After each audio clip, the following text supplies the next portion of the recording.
রাহুল খুব সাধারণ একটা ছেলে। টাকা কম, স্বপ্ন বড়। জীবনটা কঠিন হলেও সে হাল ছাড়েনি। মায়া ছিল তার জীবনের সবচেয়ে সুন্দর অধ্যায়।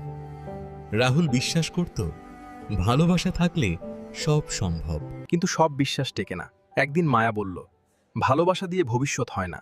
সেদিন রাহুল কিছু বলেনি, কিন্তু ভেতরে সব ভেঙে গিয়েছিল। ভালোবাসা হারালে মানুষ কাঁদে, কিন্তু রাহুল কাঁদেনি।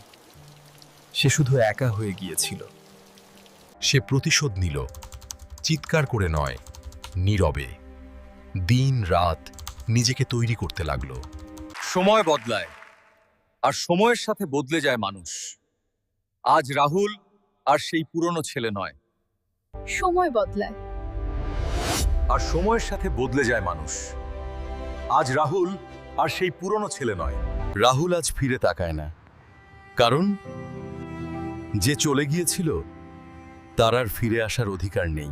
সবচেয়ে বড় রিভেঞ্জ হলো নিজেকে সফল করে তোলা।